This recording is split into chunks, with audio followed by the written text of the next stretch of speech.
ओम नमः शिवाय। दोस्तों, स्वागत है आप सभी का आपके अपने चैनल हमारे संस्कार में। आज हम आपके लिए लेकर आए हैं सावन के पहले सोमवार की कथा, जो कि सावन में सुनने से, पढ़ने से, दूसरों को सुनाने से अति पुण्य देती है और रक्षा पुण्य की प्राप्ति करवाती है।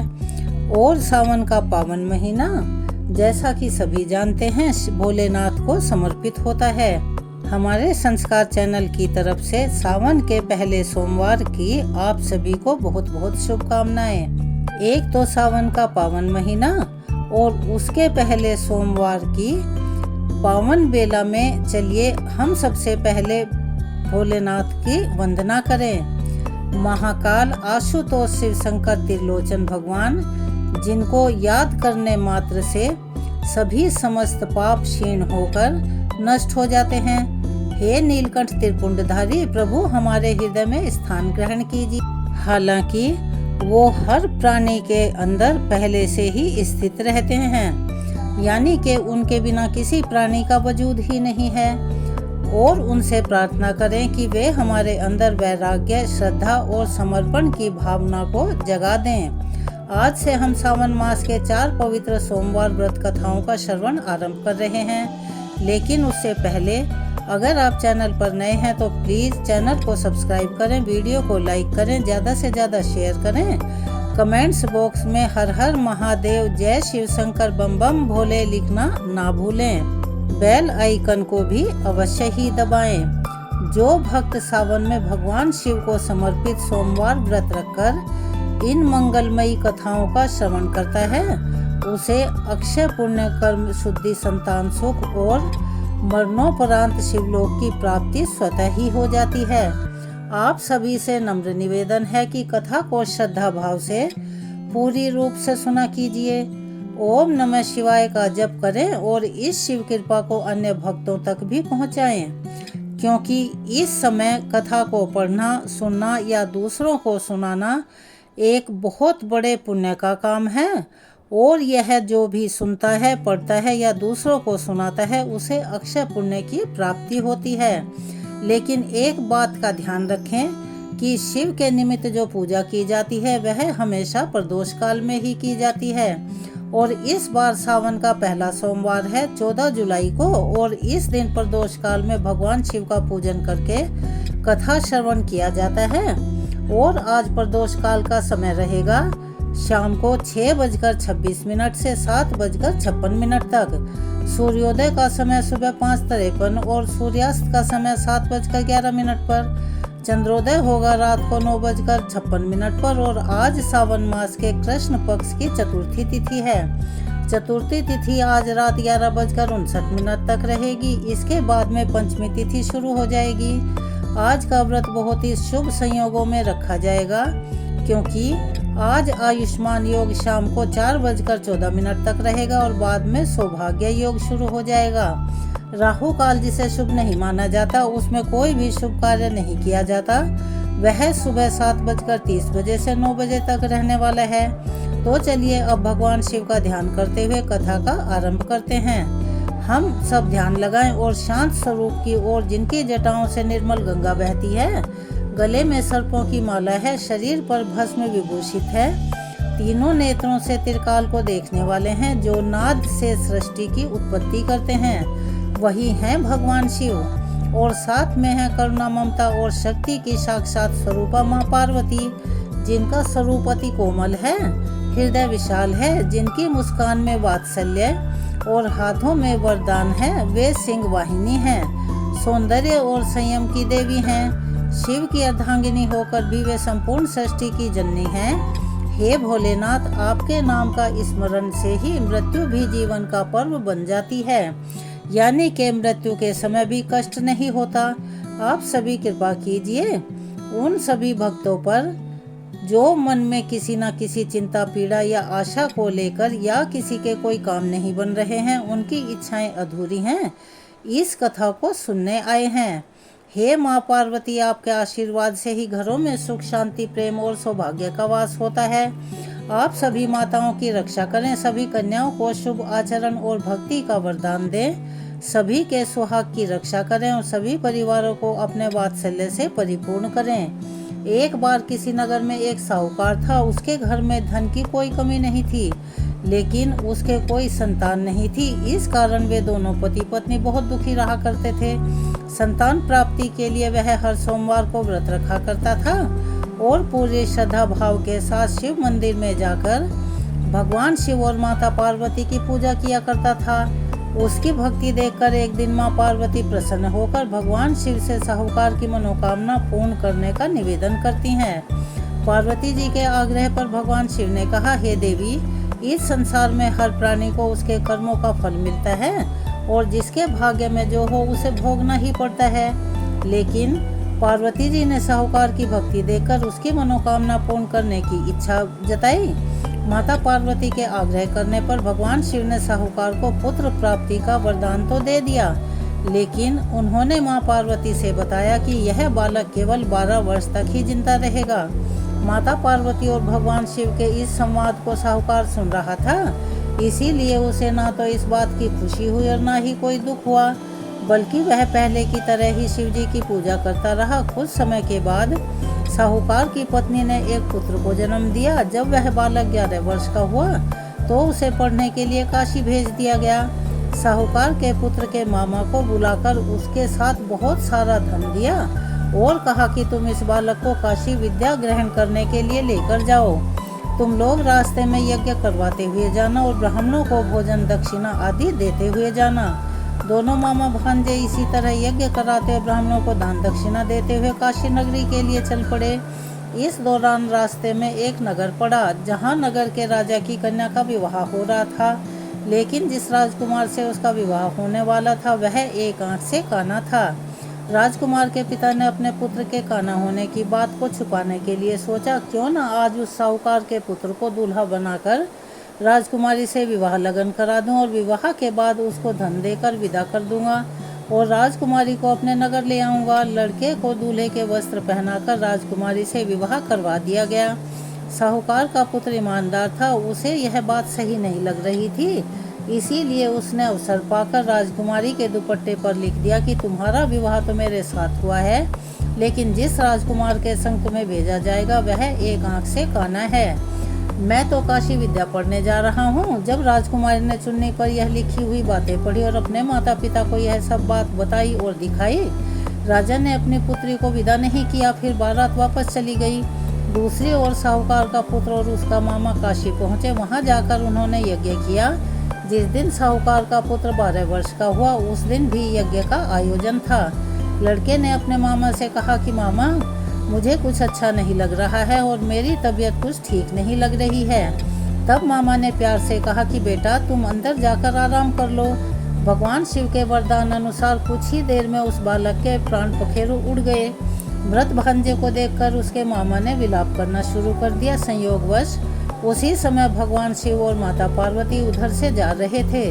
पार्वती जी ने भोलेनाथ से कहा, स्वामी, मुझे इसके रोने का स्वर सहन नहीं हो रहा है, मुझे अच्छा नहीं लग रहा है।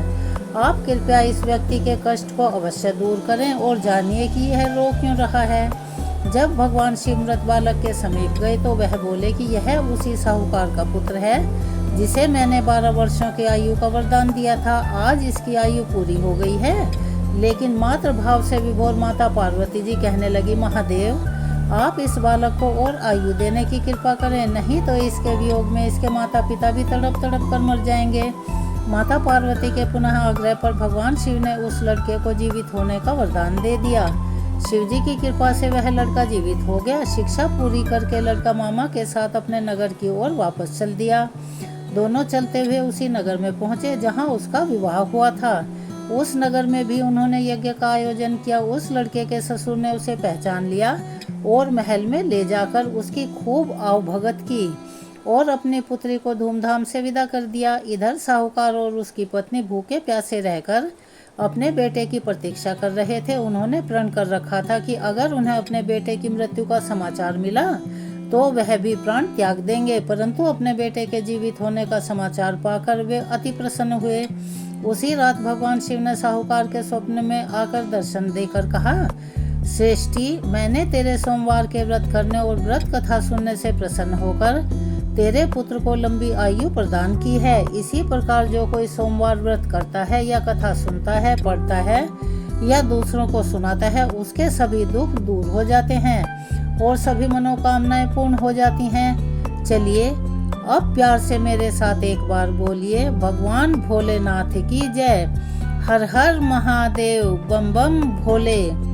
चलिए अब श्रद्धा भाव से भगवान भोलेनाथ से क्षमा याचना करते हैं। हे भगवान, अगर हमारे द्वारा कोई त्रुटि हो गई हो, किसी शब्द, भावना या उसके उच्चारण में भूल हो गई हो, तो कृपा करके हमें क्षमा करें। आपकी कृपा से यह प्रथम सोमवार सुगमता से पूर्ण हुआ। हे भोले शंकर, सबके जीवन में शांति, सुख, सौभाग्य, स्वास्थ्य और संतोष बना रहे। आपके चरणों में यही हमारी विनती है। सबका मंगल हो, सबका कल्याण हो।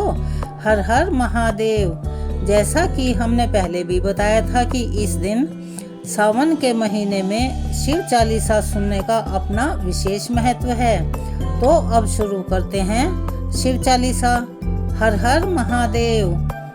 जय गणेश गिरिजा सुवन, मंगल मूल सुजान, कहत अयोध्या दास तुम देहु अभय वरदान।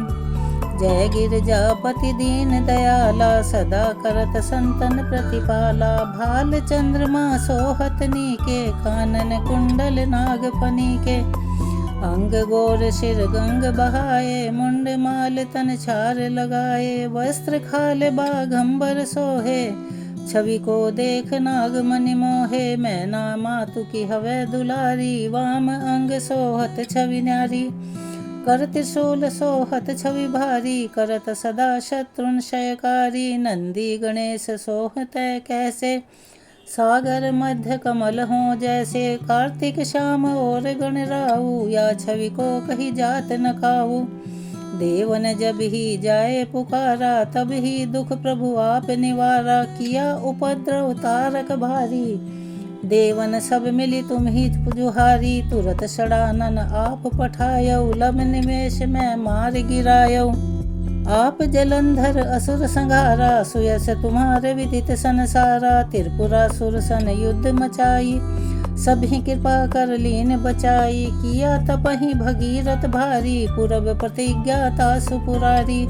दानिन में तुम समको नाही, सेवक स्तुति करत सदाही। वेद नाम महिमा तब गाई, अकथ अनादि भेद नहीं पाई। प्रकटि उतति मंथन में ज्वाला, जरत सुरासुर भये विहाला। कीन दया तह करी सहाई, नीलकंठ तब नाम कहाई। पूजन रामचंद्र जब कीना, जीत के लंक विभीषण दीना। सहस्त्र कमल में हो रहे धारी, कीन परीक्षा तब ही पुरारी। एक कमल प्रभु राखे जोई, कमल नयन पूजन चह सोई। कठिन भक्ति देखी प्रभु शंकर, भये प्रसन्न दिए इच्छित वर। जय जय जय अनंत अविनाशी, करत कृपा सबके घटवासी। दुष्ट सकल नित मोहि सतावे, भ्रमत रहे मोहि चैन न आवे। त्राहि त्राहि मैं नाथ पुकारो, यही अवसर मोहि आन उबारो। ले त्रिशूल शत्रुन को मारो, संकट से मोहि आन उबारो। मात पिता भ्राता सब होई, संकट में पूछत नहीं कोई। स्वामी एक है आस तुम्हारी, आए हरो मम संकट भारी। धन निर्धन को देत सदा ही, जो कोई जांचे सो पल पाही। स्तुति के ही विधि करो तुम्हारी, समहुनाथ अब चूक हमारी। शंकर हो संकट के नाशन, मंगल कारण विघ्न विनाशन। योगी यति मुनि ध्यान लगावे, शारद नारद शीश नवावे। नमो नमो जय नमो शिवाय, सुर ब्रह्मादिक पार न पाए। जो यह पाठ करे मन लाई, ता पर होत है शंभु सहाई। ऋणिया जो कोई हो अधिकारी, पाठ करे सो पावन हारी। पुत्रहीन इच्छा कर जोई, निश्चय शिव प्रसाद ते ही होई। पंडित त्रयोदशी को लावे, ध्यान पूर्वक होम करावे। त्रयोदशी व्रत करे हमेशा, ताके तन नहीं रहे कलेशा। धूप दीप नववैध चढ़ावे, शंकर सम्मुख पाठ सुनावे। जन्म जन्म के पाप नसावे, अंत धाम शिवपुर में पावे कहे अयोध्या, आस तुम्हारी जान सकल दुख हरहु हमारी। नित्य नेम कर प्रातः ही पाठ करो 40, तुम मेरी मनोकामना पूर्ण करो जगदीश। मंगसर छठी है मंत्र ऋतु संवत 64 जान, स्तुति 40 शिव ही पूर्ण कीन कल्याण। यहाँ शिव 40 समाप्त होती है। जैसा कि कथा सुनने और व्रत रखने के बाद आरती करना आवश्यक होता है, तो चलिए हम सब मिलकर करते हैं भगवान भोलेनाथ की आरती। ओम जय शिव ओंकारा, स्वामी जय शिव ओंकारा। ब्रह्मा विष्णु सदा शिव, ब्रह्मा विष्णु सदा शिव। अर्धांगी धारा, ओम जय शिव ओंकारा। एकानन चतुरानन पंचानन राजे, बोले पंचानन राजे। हंसासन गरुड़ासन, हंसासन गरुड़ासन। वृषवाहन साजे, ओम जय शिव ओंकारा। 2 भुज 4 चतुर्भुज, 10 भुज अति सोहे, भोले 10 भुज अति सोहे। शिव जी का रूप निरखता, त्रिगुण रूप निरखता, त्रिभुवन जन मोहे। ओम जय शिव ओंकारा। अक्षमाला वनमाला, मुंडमाला धारी, बोले मुंडमाला धारी। चंदन मृग मद सोहे, चंदन मृग मद सोहे, भोले शशिधारी। ओम जय शिव ओंकारा। श्वेतांबर पीतांबर बाघांबर अंगे, बोले बाघांबर अंगे। सनकादिक गरुड़ादिक, सनकादिक भूतादिक, प्रेतादिक संगे। ओम जय शिव ओंकारा। कर के बीच कमंडल चक्र त्रिशूल धरता, बोले चक्र त्रिशूल धरता। जग करता सुख हरता, जग करता सुख हरता, जग पालन करता।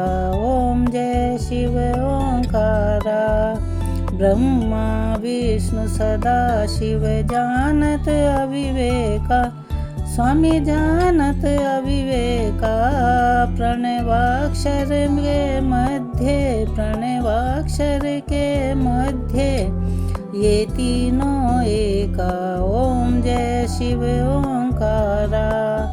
त्रिगुण स्वामी जी की आरती जो कोई नर गावे, भोले जो कोई नर गावे। कहत शिवानंद स्वामी, भजत हरि हर स्वामी, सुख संपत्ति पावे। ओम जय शिव ओंकारा। ओम जय शिव ओंकारा, भोले जय शिव ओंकारा।